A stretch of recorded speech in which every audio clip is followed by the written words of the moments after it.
कोणी बोलू नका हा. अनिरुद्ध आता गाणं म्हणणार आहे. सा रे ग. भाकरी पण खातो, चपाती पण खातो, भात पण खातो. तू काय मदत करतोस? पोळ्या बनवण्याला मदत करतो. लाटायला का भाजायला का मोजायला? मोजायला. तुझ्या शाळेत चांगलं काम करणारी कोण कोण मुलं आहेत? शिवम जराशी मस्ती करतो, खूप अभ्यास तर करत नाही. वा वा. तो जरासा गणितामध्ये कच्चा आहे. अरे देवा, तुझं कसं आहे गणित? माझं जरासा अवघड आहे, पण घरी बसायचा कंटाळा येतो. आणि मिस्टर पण माझ्याबरोबर, बायको शिकती म्हणलं मी 12वी पासवर कसं काय राहू, मग त्यांनी पण माझ्याबरोबर ग्रॅज्युएशन केलं. तुम्ही खरे हिरो हिरोईन आहात दोघ जण. माझ्या वर्गामध्ये नेपाळ पण आहे, त्यांना शिकवायचं आपल्या मराठी भाषेतून, जी त्यांची मातृभाषा नाहीये, ते खूप चॅलेंजिंग असतं. छोटा भारत असतो हाताखाली, त्यांना फुल नागरिक करण्याकडे घेऊन जायचं असतं शिक्षकांनी. बरोबर, प्रत्येक मूल शिकलं पाहिजे हा माझा ध्यास आहे.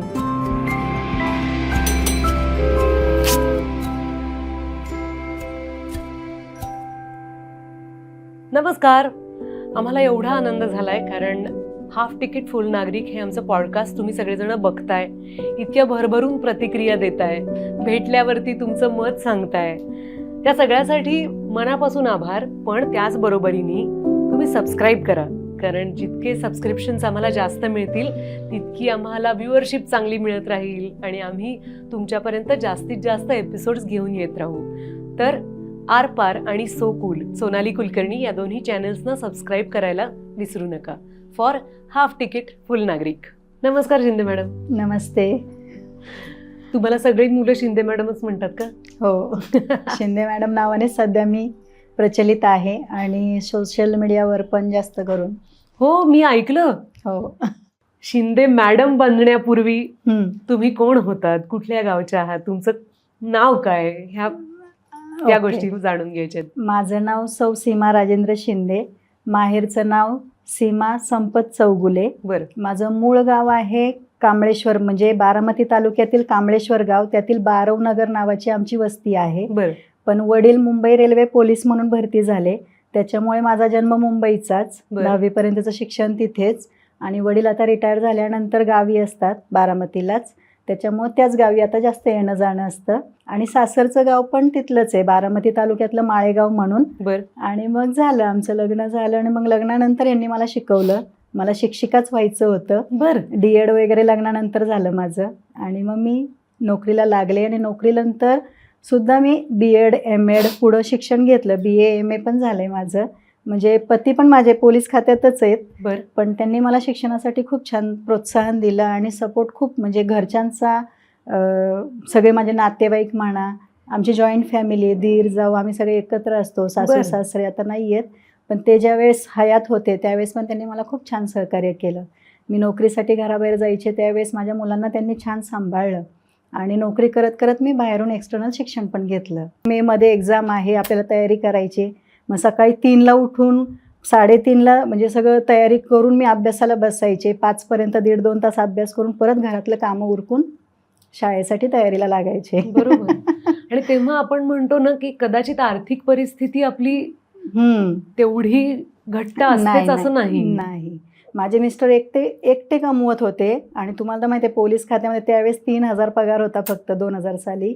मी शिकत होते, माझे दीर शिकत होते, जॉईंट फॅमिली, आणि मिस्टर पण माझ्याबरोबर, बायको शिकती म्हणलं मी 12वी पासवर कसं काय राहू, ते 12वीवर हे झालेत, पोलीस भरती झालेत. मग त्यांनी पण माझ्याबरोबर ग्रॅज्युएशन केलं, म्हणजे पुढे शिकत राहिले. किती मोठी गोष्ट आहे. तुम्ही खरे हिरो हिरोईन आहात दोघ जण. शिकले ते. त्यांनी एकच ठरवलं होतं की माझी बायको जर BA MA होत असेल तर मी BA तरी व्हायला पाहिजे. अरे वा. म्हणजे नोकरी असून नाही तर आपलं क्वालिफिकेशन आपण वाढवलं पाहिजे, असं त्यांचा विचार आहे. मला असं वाटतं हे लग्नानंतर जे तुमचं लव्ह अफेअर झालंय, ज्याला शिक्षण कारणीभूत आहे, ते फार गोड आहे आणि प्रेरणादायी आहे. कारण असं कुणाच्या मनात येतं. आपण नेहमी असं म्हणतो की जाऊ दे, तिला शिकायचंय, ती काय पाहिजे ते करू दे, मी सहकार्य करीन. पण त्या बरोबरीने स्वतः सुद्धा सहभागी होणं त्या मिशन मध्ये. त्यांनी माझ्याबरोबर 12वी आर्ट्समधून पण एक्झाम दिली. बर. म्हणजे ते सायन्समधून झाले होते, आणि माझ्याबरोबर पुन्हा 12वी आर्ट्समधून पण एक्झाम दिली का तर पुढे BA करायचंय म्हणून. म्हणजे पोलीस खात्यात असताना सुद्धा ते शिकत होते. आम्ही दोघं एकाच पुस्तकाचा म्हणजे पुस्तक अक्षरशः फाडत होतो आणि पहिला पार्ट ते वाचायचे, तो वाचून झाला की मला द्यायचे आणि मी तोपर्यंत सेकंड पार्ट वाचायचे आणि असं आम्ही एकमेकांचं म्हणजे अभ्यासाच्या बाबतीत एकमेकांना सहकार्य करत होतो. कमाल आहे. म्हणजे ग्रॅज्युएशन पूर्णपणे लग्नानंतरच झालं. हो. बरं, आता सध्या तुम्ही शिकवता ती शाळा कुठे आहे? आमची जिल्हा परिषद प्राथमिक शाळा जांबे मुळशी तालुक्यामध्ये आहे, पुणे जिल्ह्यातच. बरं. पण बऱ्यापैकी आता डेव्हलप होत चाललेलं आहे. या 10 वर्षामध्ये छान सुविधा झालेल्या आहेत आणि रहदारी वाढलेली आहे. म्हणजे गावामध्ये लोकांचं राहणं जास्त वाढलेलं आहे, भाडेकरू वगैरे वाढलेले आहेत, त्यामुळे शाळेचा पट पण वाढलेला आहे. अरे वा. आता 315 पट आहे आमचा. माझ्या वर्गामध्ये 54 मुलं शिकत आहेत.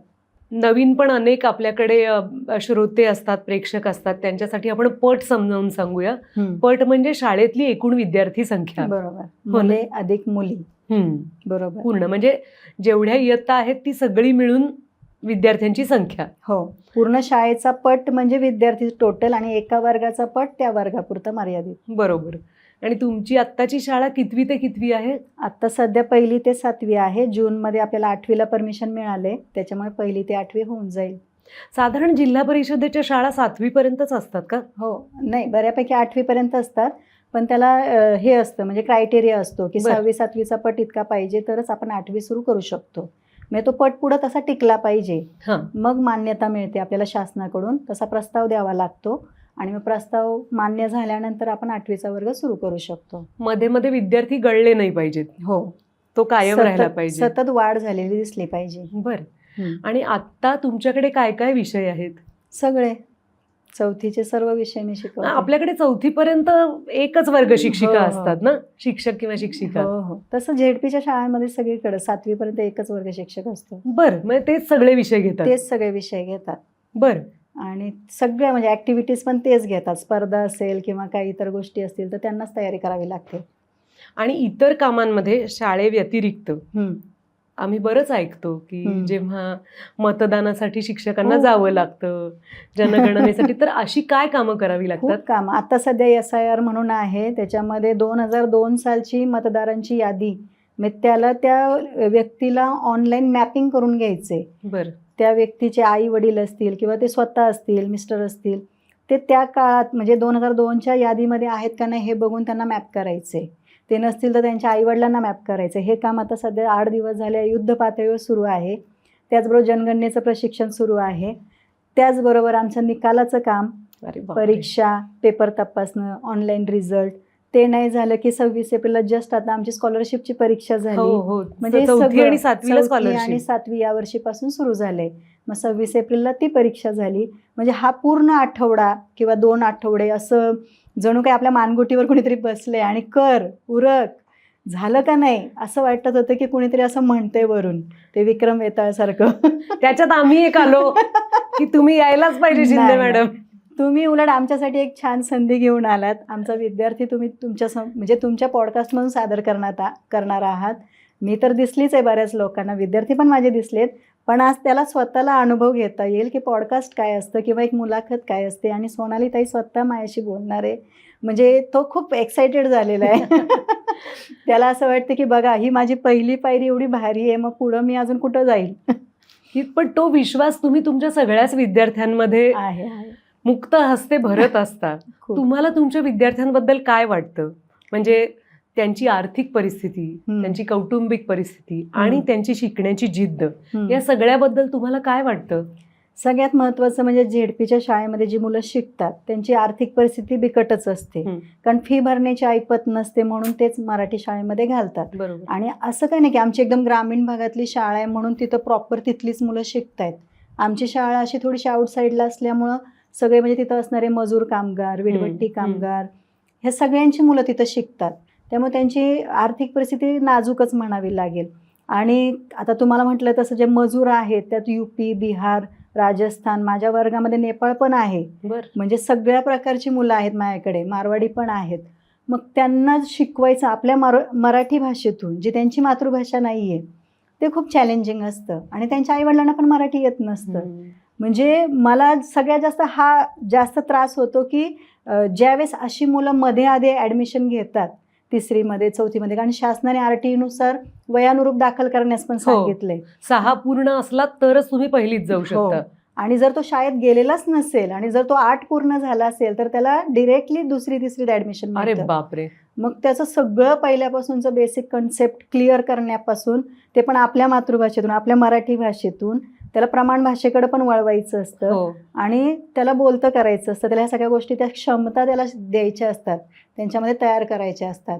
आणि ते करून परत आहेत स्पर्धा परीक्षा आहेत, स्कॉलरशिपला आपल्याला सगळ्या मुलांना परीक्षेला बसवावं लागतं, कारण शासन त्यांची फी भरत असतं. बरं. त्याच्यामुळे असं काय नाही की त्या मुलाला काही लिहिता वाचता जरी येत नसेल तरी त्याला फॉर्म भरून परीक्षेला बसवावं लागतं. आणि म्हणजे ती तयारी करून घेणं आलं. हो, ती तयारी आम्हीच करून घ्यायची. त्याला एक्स्ट्रा क्लासेस वगैरे काही नसतं वेगळं. बरं.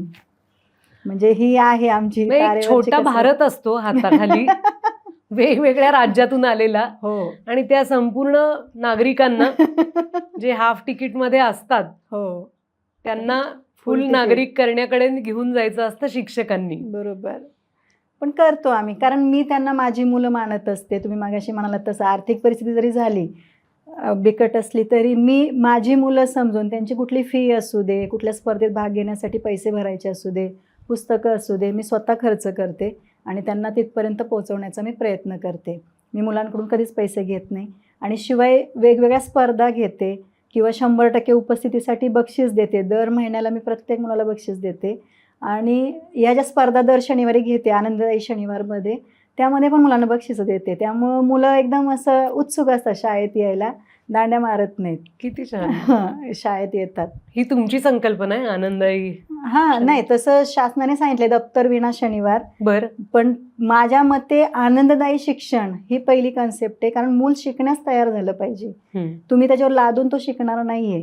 कारण मी आधी तसं करून पाहिलं की पाठ्यपुस्तक शिकवायचं, अभ्यासक्रम पूर्ण करायचा, त्याला लिहिता वाचता आलंच पाहिजे, मग ते त्यांच्यावर जबरदस्ती करून, नाही तू लिही, हे 5 वेळा लिही, 10 वेळा लिही, म्हणजे तुला येईल. पण मी तसं करून बघितलं, तसं होत नाही. मुलं शिकत नाही, त्यांना ती जबरदस्ती केल्यासारखी वाटते. पण जेव्हा खेळाच्या माध्यमातून, एखाद्या कृतीच्या माध्यमातून मुलांचं मी घेते, मुलं आपसूक उत्सुक असतात शिकण्यासाठी किंवा ते समजून घेण्यासाठी, आणि कृतीतून केलेलं लक्षात राहतं. त्याच्यामुळे त्यांच्या पक्क डोक्यात राहतं की हां, हे आपण शिकलेलो आहे आणि हे मॅडमने असं शिकवलं, क्षेत्रफळ असं असतं किंवा परिमिती अशी असते. म्हणजे आपण जे सूत्रानुसार आधी आपल्या काळात शिकलेलो होतो, तर ते सूत्र न घेता मी पान वहीचं कागद घेऊन त्यांना दाखवते की ही परिमिती, हे क्षेत्रफळ, एवढे चौरस मोजले की त्या आकाराची ती परिमिती किंवा ते क्षेत्रफळ निघतं. हे मी त्यांना कन्सेप्ट प्रत्यक्ष वस्तू हातात देऊन शिकवते. त्याच्यामध्ये शिकतात. हा उत्साह किंवा या अभिनव कल्पना कुठून येतात मॅडम? येतात कारण सतत ध्यास असतो विद्यार्थ्यांचा, की म्हणजे मी तुम्हाला सांगितलं तसं चॅलेंज. आधी मी जेव्हा ग्रामीण भागात प्रॉपर कोंडावळे म्हणून गावात होते, तुम्ही ऐकलं असेल शेरे माले, म्हणजे तामिणीचा भाग तो मुळशीतला, तामिणी घाटाच्या हो ती ओळख आहे. तो एकदम ग्रामीण भाग. तिथं गावातलीच मुलं शिकत होती, असा बाहेरचा एकही हिंदी भाषिक किंवा कोणीच नव्हता. मग त्यावेळेस मला ह्या अडचणी नाही आल्या. आणि घरचे पण पालक असे सगळे शेतकरी कुटुंबातले किंवा इतर गोष्टी करणारे, ते मुलांचं पण घेत होते करून. म्हणजे तिथं मला एवढा त्रास नाही झाला शिकवण्याचा. पण ज्यावेळेस मी बदली होऊन इथं जांभे गावात आले, त्यावेळेस मला सगळ्यात जास्त हाच त्रास झाला की इतर भाषेतल्या मुलांना कसं शिकवायचं. आणि वेगवेगळ्या बॅकग्राऊंडमध्ये मुलं आलेली असतात, त्यांच्या घरी शिक्षणाचं म्हणजे कसलंच वारं पण नसते किंवा गंध नसतोय, त्यांना आपल्याला शिकवायचं. मग ह्याला कसं येईल, मग तो त्याच्या बरोबरीला गेला पाहिजे. ॲटलिस्ट पुढं नको जाऊ दे, A+ नसू दे, पण बेसिक जे आहे वाचन, लेखन, गणिती क्रिया, ते त्याला आल्याच पाहिजेत. मग हे कसं करता येईल, त्यासाठी हे डोक्यात एक एक एक एक चक्र सुरू झालं आणि मग झालं. असा कुठला काळ किंवा क्षण असतो जेव्हा असं वाटतं की का आपण हा उपद्व्याप मांडलाय? असं येतं का कधी मनामध्ये? नाही, अजून तरी नाही आलेलं. कधी कधी असे फोन कॉल्स वगैरे जास्त यायला लागले की मॅडम आमच्याकडे या, किंवा आता तुम्ही जसं म्हणताय पॉडकास्टसाठी आम्हाला मुलाखत घ्यायची. पण त्यावेळेला जर समजा शाळेची इतर कामं असतील, मग मला त्यांना नाही म्हणता येत नाही, कारण सगळेच आपल्या प्रेमापोटी किंवा आपल्याविषयी आदर आहे म्हणून आपल्याला कॉन्टॅक्ट करत असतात. मग कधी कधी शाळेचं जास्त काम आलं की मग त्यांना मला नाही म्हणावं लागतं, किंवा मग सुट्टीमध्ये बघू किंवा शनिवार रविवारी बघू असं मला त्यांना म्हणावं लागतं. त्यावेळेस कधी कधी वाईट वाटतं की आपण त्यांना नकार देतोय, डिरेक्टली आपण त्यांना नाही म्हणतोय. मग त्यावेळेस असं वाटतं की आपण जरा जास्तच सोशल मीडियाच्या माध्यमातून म्हणजे कंटेंट क्रिएशनच्या नादात आपण खूपच हे झालोय, म्हणजे काय म्हणतात त्याला, वाहवत गेलोय. आणि कधी कधी असं वाटतं की आपण शाळा सोडून ह्याच्या बाजूला जाऊ नये, वाहवत जाऊ नये. पण मी स्वतःला रोखते. म्हणजे बाकीच्या जाहिराती तर मी करतच नाही. मी जास्त कंटेंटच्या पण बाबतीत ज्या काही अशा गोष्टी आहेत की ज्या लोकांना माहीत नाहीत, म्हणजे काय म्हणतो तो out of the box thinking करणं असतं ते, किंवा एखादी कन्सेप्ट जी सोपी करून मुलांना शिकवता येईल त्याचेच जास्त व्हिडिओ बनवते. मी असे पाठ शिकवलेले व्हिडिओ बनवून कधीच अपलोड करत नाही. गणितातली एखादी ट्रिक आहे किंवा एखादी नवीन कल्पना आहे की या गोष्टीला आपण अशा प्रकारे पण मांडू शकतो, त्याचे जनरली मी व्हिडिओ बनवून टाकत असते, म्हणजे अपलोड करत असते. बरोबर. आणि त्याचं एक वेगळं समाधान मिळत असेल. हो, त्याबरोबरच खूप कारण लोकांच्या आमच्या क्षेत्रात कसं आहे, आम्हाला काहीतरी पुरस्कार मिळतो, आमचं कुणीतरी मुलाखती घेतं, तर एक कलाकारांना ते बरं वाटतं ना की आपलं काम पोचतंय. तसं शिक्षकाच्या आयुष्यात खूप कमी क्षण येतात, खूप कमी. की पण या यूट्यूब, फेसबुक, इंस्टाग्राममुळं मी म्हणजे तुम्हाला कसं मुलाखतीसाठी किंवा अवॉर्डसाठी बोलवलं जातं, तसं एक शिक्षक म्हणून मला सुद्धा बोलवलं जातं. आणि मला अभिमानाची गोष्ट वाटते की आज माझा जिल्हा परिषद शाळेचा शिक्षक कुठंतरी झळकताना दिसतोय. आणि मी त्यांचं प्रतिनिधित्व करते की माझे झेडपीचे शिक्षक अशा प्रकारे काम करतात, पण ते व्हिडिओ बनवत नाहीत. मग मी माझ्या कला वापरून, माझं कौशल्य वापरून त्या प्रकारे व्हिडिओ तयार करते. मी स्वतः एडिटिंग करते आणि ते लोकांसमोर मांडते. खरंच तुम्ही आता आमच्या शाळेचा जर स्टाफचा व्हिडिओ बघितला असेल किंवा आमच्या शाळेची इमारत, आमच्या भौतिक सुविधा, मला अक्षरशः मेसेज आले, अगं तू बनवलास का तुझ्या मुलाने? म्हणलं नाही बाई, मीच एडिट केलं आणि मीच बनवलं आहे. म्हणजे एवढं त्याच्यामध्ये आपण हे करत जातो, विचार करत जातो की अजून कसं छान करता येईल. मग त्याच्यामुळे लोकांपर्यंत आपलं काम पोचतंय. झेडपीच्या शाळा इतक्या छान आहेत. आणि आता खरंच सांगते की यावर्षी संख्या तर वाढतीच आहे, पण लोकांच्या कमेंट्समधून पण दिसते की आम्ही उगाच इंग्रजी माध्यमाच्या शाळांमध्ये एवढी फी भरून मुलांना पाठवतोय. मराठी शाळेत जर एवढं दर्जेदार शिक्षण असेल तर का आपण एवढे पैसे घालून मुलांना इंग्रजी माध्यमाच्या शाळेत पाठवायचं? आपण पण मराठी शाळेतूनच शिकलोय ना. बरोबर. मग ते लोकांचा आता विचार बदलायला लागलाय की खरंच झेडपीच्या शाळा किती हायटेक झाल्या आहेत, किती पुढं गेल्या आहेत. पूर्वीचा काळ गेलाय तो पूर्ण. मग ते दाखवण्याचा मी प्रयास करते की माझ्या व्हिडिओमधून की ह्या अशा आहेत आपल्या मराठी शाळा आणि असं शिक्षण आहे. त्याच्यामुळे लोकांना आवडते ते. आणि काही लोक त्यांच्या काळातलं शिक्षण म्हणजे ते आठवते त्यांना, आमच्या बाई अशा होत्या, तुम्हाला पाहिलं की त्यांची आठवण येते. म्हणजे त्या कमेंट्स खूप असतात. मला वाटत नाही एवढ्या गोड बाई कोणाला मिळाल्या असतील, इतक्या सुंदर आणि इतक्या प्रांजळपणे आपलं मत मांडू शकणाऱ्या. मॅडम, आम्हाला विचारायचंय की आज तुम्ही जो विद्यार्थी तुमच्या सोबत घेऊन आलेला आहात, अनिरुद्ध, त्याच्याबद्दल तुमच्या भाषेत थोडंसं आम्हाला सांगा, म्हणजे मग मी त्याच्याशी गप्पा मारणारच आहे. आमचा अनिरुद्ध एकदम असा साध्या कुटुंबातला आणि खूप गोड आणि म्हणतो ना इनोसंट असतो, तसा निरागस आहे तो. दुसरीला असताना त्याची मी कविता ऐकली. आपण जसं कविता शिकवतो तसं मी शिकवत होते, पण त्याचा सूर वेगळाच लागत होता. बाकीची मुलं जे म्हणत होते, कविता गायन करत होते, तो वेगळाच, त्याचा आवाजच वेगळा वाटत होता. मग मी विचार केला की अरे ह्याच्या मागे थोडंसं म्हणजे गायनाचं आहे, त्याच्यात कौशल्य आहे. मग मी त्याला वेगवेगळी गाणी सांगायला लागले की तू हे गाणं ऐक, मोबाईलवर द्यायचे, गाणी ऐकून ऐकून तो म्हणायचा. घरी पण त्याच्या वडिलांना सांगितलं की त्याला गाणं आवडतंय, तो गाणं चांगलं म्हणू शकतो, त्याच्या उपजत ती कला आहे. आणि ते ऐकून ऐकून तो म्हणायला शिकला. मग अशा स्पर्धा असल्या आमच्या शाळेच्या की मी त्याला घेऊन जायचे. मग काही वेळेला शब्दांचा गोंधळ व्हायचा त्याचा थोडंसं उच्चारांमध्ये. मग मी त्याला लिरिकल कराओके वगैरे डाउनलोड करून द्यायचे. मग तो मोबाईलवर बघून ते शब्द लिहून घ्यायचा आधी, आणि मग ते जसे जसे शब्द येतील तसं तो म्युझिकसह म्हणायला शिकला. आणि खूप छान गाणं म्हणतोय. त्याचं लुक्का छुपी बहुत हुई ते गाणं जवळजवळ 6.5 मिलियनवर गेलं आहे व्ह्यूज. आणि ते गाणं ऐकून मुंबईचे सचिन देसाई सर आहेत संगीतकार, त्यांनी त्यांच्या मिसेसनी मला कॉल केला, अमृता देसाई मॅडम यांनी. ते म्हणले मी अनिरुद्धला गाणं शिकवीन. आणि शास्त्रीय संगीत त्या दर गुरुवारी आता त्याला ऑनलाईन क्लासच्या माध्यमातून शिकवत आहेत. आणि सचिन सरांनी मला वाटते 15 ऑगस्टला एक कार्यक्रम ठेवला आहे गुरुपौर्णिमा निमित्त मुंबईला. त्यात अनिरुद्ध गाणार आहे. म्हणजे स्टेजवर माझा मुलगा गाणार आहे. माझा विद्यार्थी म्हणजेच माझी मुलं. मला खूप आनंद वाटतो की माझी मुलं अशी कुठेतरी झळकताना दिसत आहेत आणि त्यांचं कौतुक होते, म्हणजेच माझं होते, माझ्या शाळेचं होते. मी खूप खुश आहे. मग असा अनिरुद्ध खूप छान, म्हणजे नुसतं ऐकून तो एवढा छान गातोय. मी त्याचे आता त्या मॅडमनी जे काही अलंकार पाठवले होते तो रेकॉर्ड करून मला पाठवतो, मी त्यांना पाठवते. इतका सुंदर गातोय तो, वाटतच नाही की हा अनिरुद्ध गातोय म्हणून. इतके सुंदर त्याचे अलंकार पण, उच्चार आणि ताला सुरात सगळं म्हणतोय. असे तुमच्यासारखे शिक्षक जेव्हा आर्थिक परिस्थिती ज्यांची चॅलेंजिंग असते, तुम्ही फार चांगला शब्द वापरलात, नाजूक. नाजूक परिस्थिती असणाऱ्या विद्यार्थ्यांच्या मागं तुमच्यासारखी शिक्षिका जर उभी राहिली तर या निरागस मुलांचं भविष्यकाळ किती उज्ज्वल आहे. नाहीतर खरं तर अशीही वेळ येऊ शकते की आईवडिलांना तेवढी जागरूकता नाही आहे. त्यामुळे ते आग्रहाने पाठवतात शाळेला असं नाहीये. मुलं घरी गेल्यावर काय करतात याच्यावर कुणाचं लक्ष नाहीये. तर काय होणार मग आपल्या पुढच्या पिढीचं किंवा या सगळ्या कोवळ्या मनांचं. बरोबर. तर खूप आल्हाददायक आपली भेट झाली, कारण आम्हाला प्रचंड आशा निर्माण केलीत तुम्ही. अच्छा. की तुम्ही आहात या सगळ्या मुलांच्या मागं. आहे. तुमच्या ऑनलाईन कामांसाठी खूप शुभेच्छा, कारण अनेक शिक्षक असे असतात जे असे म्हणतात आम्हाला नाही बाई त्यातलं काही येत. तुम्ही तसं न करता ते तंत्र शिकून घेतलं, ते विकसित केलं, स्वतः त्यावर काम करताय. आणि त्याचबरोबर तुम्हाला हे भान आहे की माझ्या शिकवण्याच्या कामाकडं कणभरही दुर्लक्ष नाही झालं पाहिजे. नाही, मी घरी गेल्यानंतर एडिटिंग करते. ट्रायपॉड आहे, वर्गामध्ये शूट होतं सगळं जे काही मला करायचं ते. म्हणजे मुलांना पण मी कामाला लावत नाही. आणि जे शूट झालेलं रेकॉर्ड केलेलं असतं ते घरी गेल्यानंतर एडिट करते. त्याच्यामुळे शाळेतल्या मुलांवर माझं पूर्ण लक्ष असते.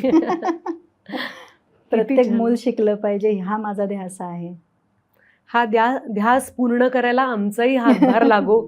फक्त आज नव्हे तर भविष्यात अनेक वेळेला तुम्हाला चांगली माणसं भेटत राहोत आणि अनेक माणसांना तुमच्याकडनं प्रेरणा मिळत राहो, या आमच्या मनापासून शुभेच्छा आहेत. धन्यवाद. धन्यवाद शिंदे मॅडम. अनिरुद्ध, कुठून आलास आज? मी जांबेवरून आलो. बर. आज शाळा होती का सुट्टी लागली आहे? शाळा होती. पण तू बाईंबरोबरच आलास ना, त्यामुळे शिंदे मॅडम तुला घेऊन आल्या. हो. मग कोणी रागवलं नाही ना? नाही. मग बरं झालं. नाही तर मी म्हणलं आमच्यामुळे शाळा बुडली वगैरे असं नको व्हायला. तसं नाही झालं ना? नाही. काय करतात तुझे बाबा? माझे बाबा टाकी धुण्याचं काम करतात, पाण्याची. बर. आणि जांभेमध्येच? हो. बर. तुम्ही सगळे एकत्र राहता? हो. आई काय करते? आई घरी बहिणीला सांभाळते. केवढी आहे बहीण? बहीण बारकी आहे. लहान आहे? हा. केवढी लहान? म्हणजे थोडीशी जराशी मोठी असेल, पण माझ्याहून तर बारकीच आहे. तुझ्याहून बारकी आहे. बर. तिचं काय नाव आहे? तिचं नाव रिया. बर. रिया आणि अनिरुद्ध असे तुम्ही दोन भावंड आहात. हो. बर. पण रियानी कधी ऐकलंय का गाणं दादाचं? तिला येतं पण थोडं थोडं. खरंच? हो. आता शिंदे मॅडम मुळे तिला पण आवड निर्माण झाली का? हो. पण तू कशी तयारी करतोस अनिरुद्ध? मला एवढी मजा वाटते. तू एवढा लहान आहेस, पण कसं शिकतोस तू गाणं? मला मॅडम साऊंडवर लावून देतात गाणं, म्युझिक. मी ते पाठ करून म्हणतो. हां हां हां. म्हणजे तू समजून घेतोस आधी गाण्याचे शब्द काय आहेत ते तू समजून घेतोस आणि मग त्या म्युझिकवर तू म्हणायची प्रॅक्टिस करतोस. पण किती छान. तुला मुंबईतल्या एका सरांनी पण आता शिकवायचं ठरवलंय ना? हो. ते सुरू झाले ऑनलाईन क्लास? हो. अरे वा. तू पहिल्यापासून याच जिल्हा परिषदेच्या शाळेत आहेस? हो. बर. आणि पहिल्यापासून कोण शिक्षक होते तुला? मला पहिलीला चव्हाण मॅडम होते आणि दुसरीपासून शिंदे मॅडम आहेत. घरी भाकरी असते का पोळी असते? चिकन बनतं का कधी? बनतं, पण मी खात नाही. बर. तू काय काय खातोस? मी घरच्या ज्या भाज्या असतात ते सगळं खातो आणि भाकरी पण खातो, चपाती पण खातो, भात पण खातो. कोण करतं स्वयंपाक घरी? मम्मी. मम्मी करते. हो. आणि तुझे बाबा कधी मदत करतात का? हो. आईला मदत करतात? हो. हो. तू काय मदत करतोस? मी आईला पोळ्या बनवण्याला मदत करतो. खरंच? हो. काय मदत करतोस? मी लाटायला का भाजायला का मोजायला? मोजायला. अजून तू जसं छान गाणं म्हणतोस हो. तसं तुझ्या शाळेत चांगलं काम करणारी कोण कोण मुलं आहेत, काही पण कुठल्याही क्षेत्रात? त्यांचं नाव सांग, तुझे मित्र आहेत का ते? शिवम. बर, शिवम काय करतो? शिवम जराशी मस्ती करतो बर. आणि अभ्यास तर करत नाही वा वा. आणि जास्त तर दंगाच करतो. बर. आणि त्याला खेळण्यात खूप आवड आहे. बर. आणि माझा दुसरा मित्र म्हणजे भूषण. बर. तो जरासा गणितामध्ये कच्चा आहे. अरे देवा, अरे गणित विषय खूप अवघड असतो रे. तुझं कसं आहे गणित? माझं जरासा अवघड आहे पण करतोस तू प्रयत्न. गणित अवघड जातं त्याला. आणि इंग्रजी. बर. एवढंच अवघड जातं. पण तुला इंग्रजी पण आहे आत्तापासून? हो. तुमची इंग्लिश मीडियमची शाळा आहे का मराठी? मराठी. पण इंग्लिश हा विषय आहे तुला? आहे. मग सामान्य ज्ञान पण असेल का? सामान्य विज्ञान आहे का? विज्ञान नाही. बर. तुम्हाला बहुतेक भाषा आहेत? भाषा आहेत. मराठी, इंग्लिश आणि गणित हे सध्या सुरू झालंय. आणि खेळामध्ये शाळेत काय काय आहे? खेळामध्ये घसरगुंडी आहे. बर. परत सीसॉ आहे. मग तुम्ही कधी खेळता त्याच्यावर? मधल्या सुट्टीत का शाळा सुटल्यावर? मधल्या सुट्टीत. बर. आणि तुम्ही जेव्हा शाळेला जाता तेव्हा तुम्हाला डबा न्यावा लागतो? हो. घरून? हो. काय देते आई डब्यात? आई मम्मी तुझी डब्यात काय देते? डब्यात घरचं जेवण देते. तू पोळी भाजी नेतोस डब्यात? कधी कधी नेतो. पण समजा तू बाहेर गेलास हो. तर तुला बाहेर गेल्यावर काय खायला आवडतं? मला बाहेर गेल्यावर जरा असं चांगलं खावं वाटतं. आणि पण काय म्हणजे ते बॉबी म्हणता तुम्ही का काय म्हणता छोटी मुलं? ते असं पाची बोटात घालून खाऊ शकतो ते काय? बॉबी. बॉबी ना, पिवळ्या रंगाचा असं. मला खूप मजा येते. आणि काय आवडतं तुला? आणि डोसा. मला पण मला मसाला डोसा नाही आवडत. मला तर साधा डोसा. मला साधा, आणि मला करता पण छान येतो. तू एकदा मम्मीला पण येतो. खरंच? हो. तू तुझ्या मम्मीला घेऊन एकदा माझ्या घरी ये, मी तुमच्यासाठी डोसा करीन. हो. मी एका वेळेला 3 माणसांचे डोसे करू शकते पटापट असे. गरम गरम डोसा मी तुझ्यासाठी करीन. हो. आणि तू कुठल्या कुठल्या गावांमध्ये गेलायस आतापर्यंत? सातारा. बर. कोल्हापूर. अजून 2च. पण तुझ्या गावापासून ह्या दोन्ही गोष्टी खूप लांब आहेत. बराच लांबवर प्रवास करून आलास तू. हो. कोल्हापूरला काही बघितलं का नुसतंच स्पर्धा वगैरे होती? स्पर्धा वगैरे असंच होतं काहीतरी. आणि साताऱ्याला खूप काही खेळण्यासारखं होतं. बर. हो. मग सोबत कोण कोण होतं तुमच्या? मम्मी, पप्पा, छोटी बहीण आणि मी. लग्नाला गेला होता का असंच फिरायला? लग्नाला. कोण कोण आहेत तुमचे नातेवाईक? तुला मामा आहे? 1 2 मामा. बर. 2 तालेवार मामा. आणि आत्या? 2. बर. मावशी? मावशी 3 आहेत. भरपूर नातेवाईक आहेत तुमच्या घरी. लकी आहेस बाबा तू. हो. खरंच? हो की नाही? मग ते सगळे जवळच राहतात का दुसरीकडे कुठं राहतात? जवळच. त्या मगाशी ना शिंदे मॅडम बोलता बोलता सांगत होत्या की तू आता शास्त्रीय संगीत पण शिकायला लागलायस हळूहळू. तर तुला अलंकार शिकवलेत, तर ते कसे असतात अलंकार? म्हणजे म्हणून दाखव. सा रे ग मा पा धा नी सा नी धा मा पा ग रे सा. काय फिरतो तुझा आवाज. तुझा सा जेव्हा सुरू झाला ना तेव्हा मला वाटलं तू कसं पोचणार नीपर्यंत. म्हणजे अलंकारात तुम्ही एक एक स्वर म्हणत जायचा का. त्याच्यात ते एकदा मला ते म्हणायला खूप मजा येते अनिरुद्ध. सा सा रे रे ते असं पण असतं ना काहीतरी. तुला कदाचित हळूहळू शिकवतील. ते असं गणितासारखं शिकत बसायला खूप मजा येते. मग असं पण असतं एक सा रे ग म ग म प हा तसं तसं. मग एक एक शिकवलंय. हो हो सुरू झालं हे सगळं. बापरे. म्हणजे ती एक एक पायरी पुढे जायची मागे यायची पुढे जायची मागे जायची. तर ते म्हणताना खूप मजा येते. तुला कंटाळा नाही येत गाणं शिकताना. कशाचा कंटाळा येतो मग तुला. मला अ, अ, घरी बसायचा कंटाळा येतो. का काय होतं घरी बसलं की. घरी बसल्यावर जरा आरामच नाही वाटत. वा वा वा वा. म्हणजे बाहेर गेल्यावर मग तुम्ही फिरत बसणार कुठंतरी पक्षी बघा शिट्ट्या मारा मग ते मजा येते होय. हा गावाला गेल्यावर हा गावाला गेल्यावर मजाच येते. तुला तुझ्या शाळेसाठी काय करावं असं वाटतं अनिरुद्ध. मला शाळेसाठी खूप काही करावं असं वाटतं. बर.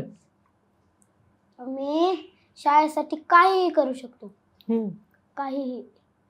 म्हणजे काय काय करायचंय तुला. काय चांगला अभ्यास करायचा आहे का शाळेसाठी काहीतरी खणून द्यायचंय नवीन झाड लावायला खड्डा काय करायचंय. मला शाळेत अभ्यास करायचा आहे. परत शाळेचं नाव मोठं करायचं आहे आणि शाळेचा इतिहास घडवायचा आहे. किती छान. हे शक्य आहे कारण आपल्या मनात असेल ना एखादं स्वप्न तर ते आपण पूर्ण करूच शकतो हो असं मला वाटतं. तुला ते अवघड वाटतं का जमेल असं वाटतंय. जमेल. पण त्यासाठी काय करूया सुरुवातीला. सुरुवातीला आपण शाळेला खूप सुंदर बनवूया बर. आणि म्हणजे तू म्हणतो शाळेचा परिसर स्वच्छ आणि सुंदर ठेवूया. बर. शाळेत जराही कचरा नको.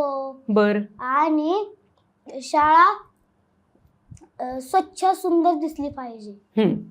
हो ही आपली पहिली पायरी आहे कारण जिथे आपण शिकतो हो ती इमारत जर छान असेल आपल्याला आवडणारी असेल तर मग शिकायला पण उत्साह येणार. हो. आणि तुमच्या शाळेत बरीच मुलं अशी पण आहेत ज्यांना मराठी येत नाही म्हणे. हा मग त्यांच्याशी तुम्ही कसं खेळता. ते थोडं थोडं शिकायला लागलेत. बर. आणि त्यांना आम्ही जरा समजावून सांगतो. बर. तू अशी भाषा बोल असं कर. बरोबर. आपण खेळत असताना त्यांना नियम कळतात का मग. हो तुम्ही कसं समजावून सांगता. हा समजावून सांगतो आम्ही. बर. मग त्यांचे आई बाबा काय काम करतात. त्यांचे आई बाबा घर चालवतात मजुरी करतात परत बांधकाम करतात. बर. मजुरी करणं किंवा बांधकाम करणं हे किती कष्टाचं काम आहे रे अनिरुद्ध. हो. कसं म्हणजे आपल्याला असं वाटतं तुला बाबांचे हातपाय चेपून द्यावेसे वाटतात का. किती बाबा किती काम करतात तुझे. हो त्यांना टाकीत उतरायला लागतं का. हो पण ते सेफ असतं. हो. तू गेलायस कधी. हा असं सांग मला समजावून काय करतात बाबा. टाकीत उतरतात. बर. एक प्रेशर मशीन असती ती अशी टाकी साफ करतात असं असं. प्रेशर मशीननी साफ करतात. हो हो. आणि पाणी भरायच्या आधी बाहेर यायला पाहिजे. हो. ते महत्वाचं आहे हो की नाही. आणि तुमच्या गावात काय काय उत्सव साजरे होतात. आमच्या गावाकडं गणेश उत्सव साजरे होतो आणि दांडिया. दांडिया असतो. हा बर.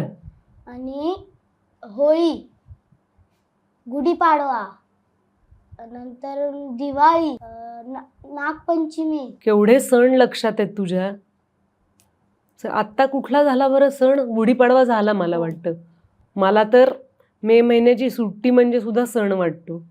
काय करणार आहे सुट्टीत तू. सुट्टीत मी मामाच्या गावाला जाणार. हो. हा ते गाणं माहितीये का. कोणतं. मामाच्या गावाला जाऊया. हा झुकू झुकू झुकू झुकू आगीनं गाडी. पण आता तुम्हाला सगळं आता बघायला मिळते रे. तू काय काय पाहिलंयस सांग वाहनांमधलं. वाहनमधलं ट्रेन बर. कार विमान. विमान बघितलंयस. हा खरंच. हां. ओके. परत मोटारसायकल, सायकल. सायकल चालवायला शिकलास का तू? हो. येते तुला? हो. अरे लहान आहेस, बॅलन्स करताना पडत नाहीस? मी सायकल चालवत होतो.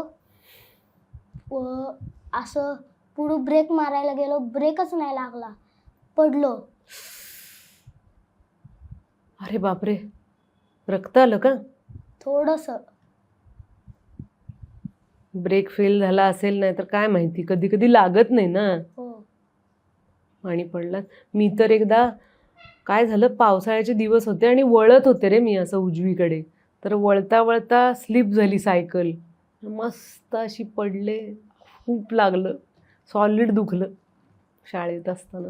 तुला कुठला राग शिकवायला लागले तुझे सर गाण्यातला, का आत्ता फक्त अलंकार? अलंकार.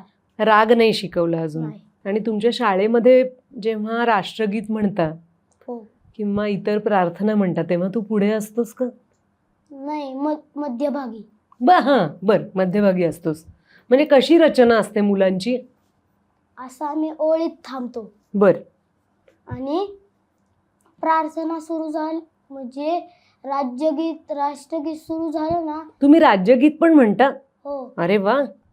सावधान मध्ये थांबतो आम्ही, बरं. जराही हालत नाही. हं.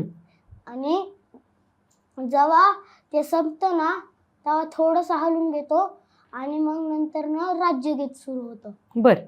आणि मग नंतर संविधान सुरू होतं. संविधान पण म्हणून घेतात शाळेमध्ये? हो. अरे वा. आणि मग खाली बसायचं हं. आणि मग प्रार्थना सुरू होते. आणि मग एक प्रार्थना म्हणली की लगेच दुसऱ्या पोरांचा परिपाठ सुरू होतो. बरं. आणि ते आम्हाला परिपाठ सांगतात. आज वार बुधवार दिनांक 17 रोजी 2026 असं सांगतात. आणि सुविचार सांगतात, वार दिनांक सांगतात. आणि त्याला हे म्हणतात का, तू आता काय, परिपाठ? हा, परिपाठ. त्याला परिपाठ म्हणतात. किती छान गोष्ट ही, मुलांना माहिती द्यायची आज काय आहे हो. असं. ओके. त्या तू कधी दिली आहेस माहिती? हो. म्हणजे तुमच्या सगळ्यांची पाळी येते का अशी हो, ओळीनी? हो, हो. अरे फारच छान. आणि तुला स्कॉलरशिपला बसावं लागलं होतं यंदा? हो. म्हणजे ती एक डोकेदुखी, अजून अभ्यास करा त्याचा. तो वेगळा असतो का अभ्यास आपल्या इतर अभ्यासापेक्षा? नाही, काय असतो तो अभ्यास? जरा त्याच्यात गोल भरायला लागतात. म्हणजे फक्त हो किंवा नाहीच्या खुणा करायच्या असतात का? हो, हो. अवघडच आहे रे हे पण. म्हणजे खूप विचार करून उत्तर द्यावं लागतं वाटतं. हो, योग्य उत्तर निवडायचं. हो. त्याच्यात काहीतरी ब कड असं दिलेलं असतं का, 1 2 3 4 असं काहीतरी? 4 गोल भरायचे असतात. बरं.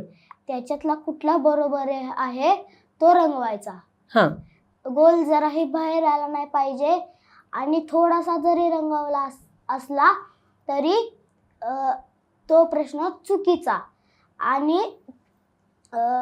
गोल पूर्ण बाहेर गेला असेल तरी ही चूक.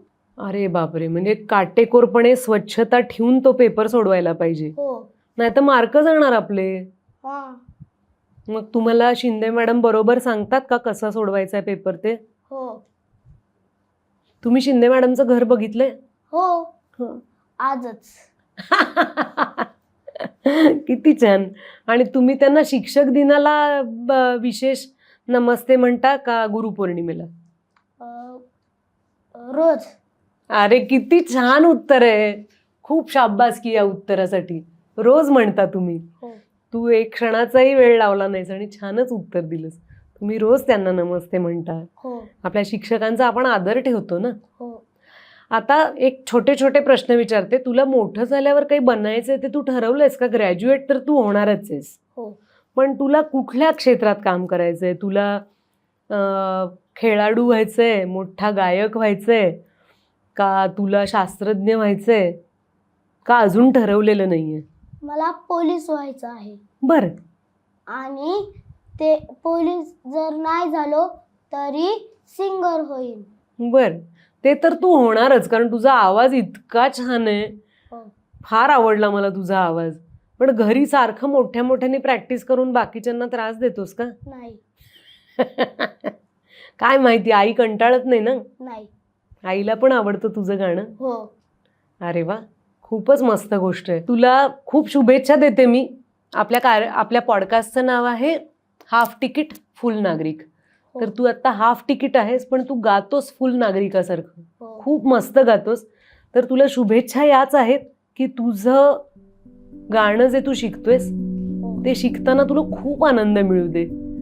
आणि तुला तुझ्या शाळेसाठी जे काम करायचंय, तुझे गुरुजन, तुझ्या शिक्षिका शिंदे मॅडम यांच्यासाठी तुला जे काम करायचंय, हो. शाळेचं नाव आपल्या इतिहासात मोठं करायचं. तर ते नाव खूप मोठं होऊ दे, कारण तू मनाने खूप मोठा मुलगा आहेस. हो. तर त्यासाठी हाफ तिकीट आणि फुल नागरिक या आमच्या टीमतर्फे तुला मी गंमत देते. तर तुझ्या अतिशय सुंदर गायनासाठी हा चषक, आणि फक्त शाळेचंच नाही तर आपल्या देशाचंही नाव तू मोठं करणार आहेस, म्हणून आपला झेंडा. हो.